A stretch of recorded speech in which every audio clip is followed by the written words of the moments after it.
Here we are, it's Wednesday today, or Wednesday the 21st of May, and planting will be done today. You can see I've had a bit of a early start. These were done on Saturday, and mostly are the die-ins. Hopefully there's some more arriving today when someone brings me my plants from work.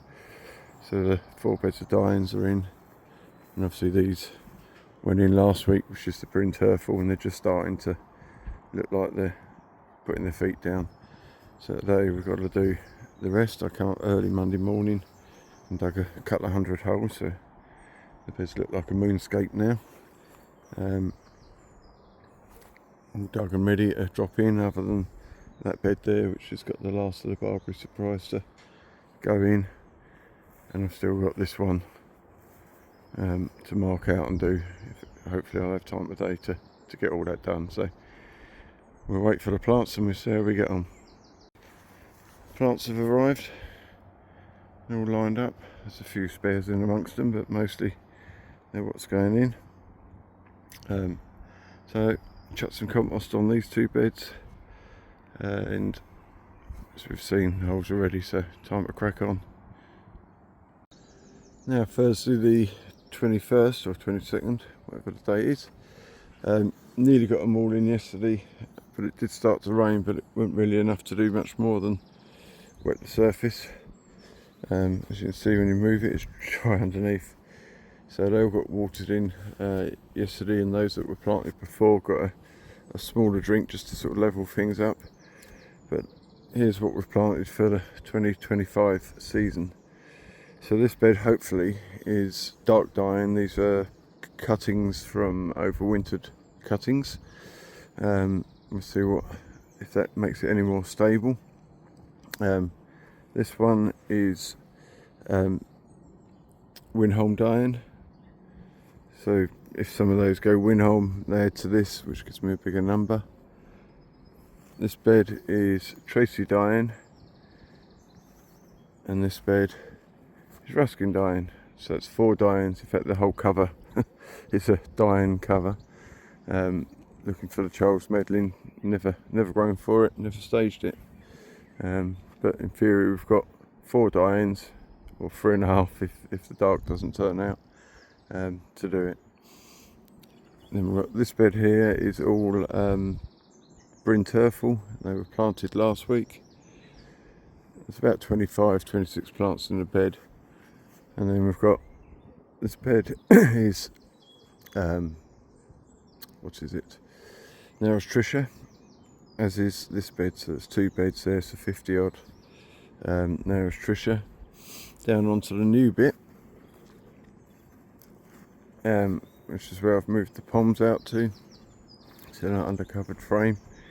And there's 2 rows, so about 28 I think it is, Gertler Twilight, and 1 row of Hallmark. I've done that because the Gertler later season started doing strange things with centres. I don't know whether that's because of the netting over them or whether it's just a year, but I did have some stock of Hallmark that I managed to nurture back up last year as pot tuber, so I thought, why not? Gives me a backup. This bed is all Dave's Choice, so there's about 33 Dave's Choice in there, and at the end is 5 Jasudi Hercules, just because I've never grown it and I wanted to have a look at it. And then these little tufts along the side here are some seedlings. I pulled some seed heads off last year and thought, I'll see if there's anything in them, and that's what come. 24 seedlings. Don't think fancy my chances much. Then on this side, we've got a row of Abercorn Sunrise, which is the new one that we bought the tuber off from Gordon on eBay, and that's what we're calling it, which is a orange and red with a yellow base miniature ball. Nice strong growing habit. Then we've got a row of Mary's Germander and a bed of Mary's Germander, so about 36 Marys. This bed, which is in line with the Bryn Turfle, and it's the shorter part of the cover down here, is about half and half Aggie White and Louis White. This is a bed that's waiting for some plants just to get a bit more root on them of Barberry Surprise, which were in the greenhouse. I just think I'll plant those next week to give them half a chance. And then we've got a bed of Blight and Softer Gleam and another bed of Blight and Softer Gleam. There's 50 odd of those, and the first bed of Barberry Surprise. So I've split the 2 beds of Surprise because obviously the covers and the heights of the covers, Softer Gleams is taller, and I will put the covers on this frame this year, so it might draw them a little bit, but that way the short varieties on the outside. So that's it for 2025. The plants are in. Mostly we got there quite easily. Others were a bit of a struggle, like some of the Dianes, but they're in. The grow more's hopefully going to start working soon, as will the chicken pellets if we get some rain that they're promising us the next day or two. So hopefully we get it, and then the plants will get a decent start.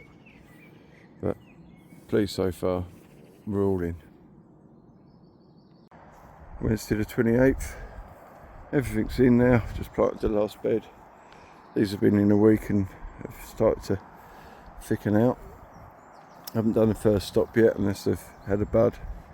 Plan on doing that next week, which will be the first week of June. I have just stopped the 1 row of the Brinterful.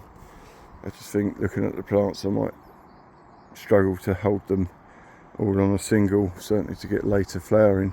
So I've stopped those, and I'll do a second stop on them and try and hold these ones on a single stop. And it also spreads the flush. I don't want 25 Brinterful all flowering at the same time. Now it's Trisha. Again, they'll probably be done in a very similar fashion. 1 bed, 2 beds, about a week apart, just to spread the flowering. The Abercorn Sunrise is looking really vigorous. It's good. Mary's are just coming in now. A little bit of black fly appearing, so I'll nip up probably tomorrow with a sprayer.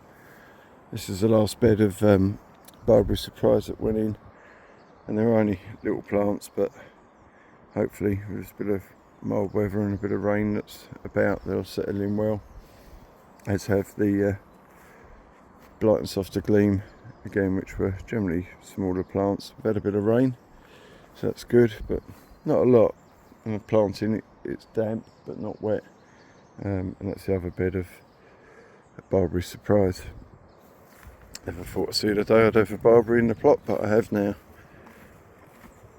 And then we go down to the other bit. I've just planted some veg, and that appeased the people that said, you can have this other plot, but we want you to grow some veg in it as well. So I've got 5 tomato plants, some French beans and a courgette.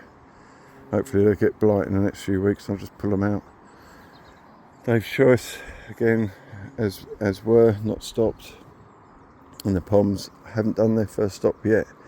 That'll be next week also. I just tend to hold on to that as late as I can, just trying to not get too many breaks. I think people can get too much on these smaller early flowering varieties, and then it's a struggle to maintain size and quality. So that's where we're at. Next week, stopping time, or the first stops. Wednesday the 4th of June. Everything's been in now 2 weeks, some 3 weeks, and that's Trisha's 2 weeks, and see they're bulking out a bit now. These have been in 3 weeks, and these are the ones that I stopped about a week ago, so they're just starting to break out now, and they'll soon move away from that. This is Brinterful. The Dianes are finding their feet. 2.5 weeks in, as are the Surprise Blight and Softer Gleam. After we've just lost Les Stoffard, the raiser of Blight and Softer Gleam. I think 27 years ago it was raised, but we lost him on Sunday night. So hopefully I'll do all these for you, Les. There's the other Barberry Surprise. They've only been in a week and they're just starting to get the roots in now, and I won't be stopping those today where everything else will be. The other giants, the Marys, and the Abercorn Sunrise, which really is putting its arms out now. It's a strong grower. So today, as you can see by the rings, they were watered on Monday, half a gallon per plant, and today I'm feeding, so it's their first proper nitrogen feed in the ground. For me, June is, once the clock turns June, is dahlia time.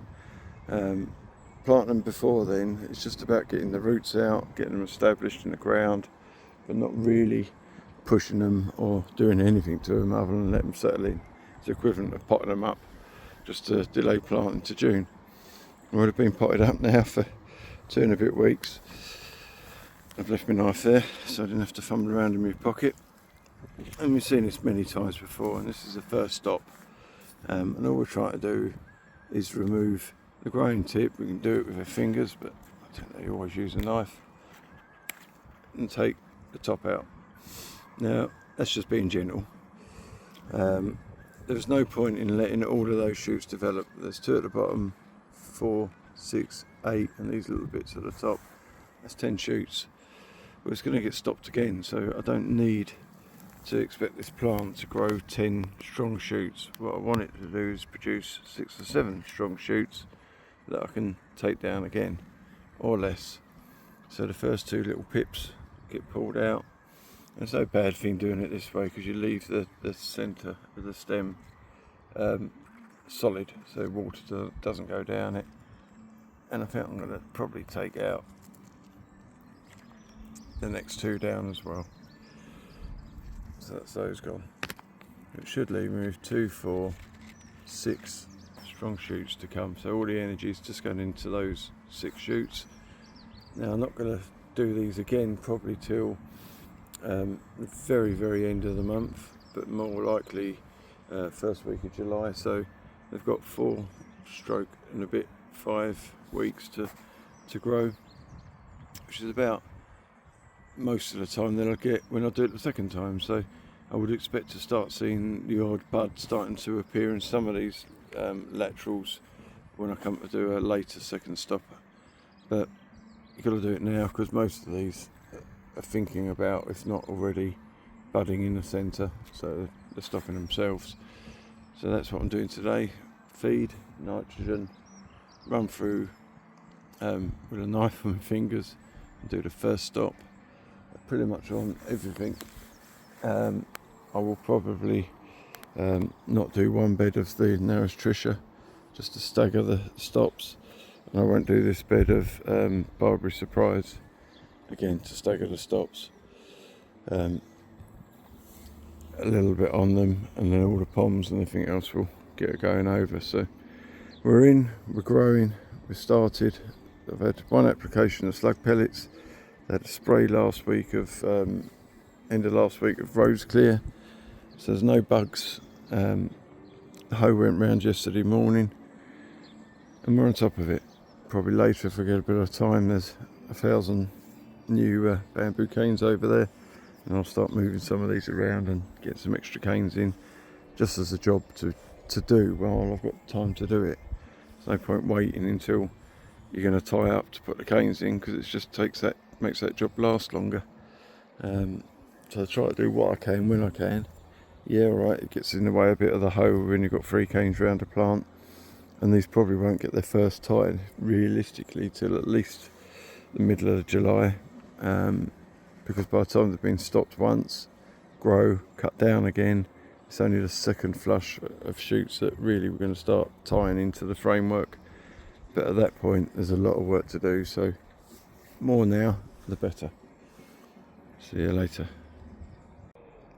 That's it, all done, all fed, all stopped, as you can see, other than that bed of Barbary Surprise, and even started putting some of the new canes in with the assistance of Finn. Passing me the canes, but jobs to do and jobs to get done.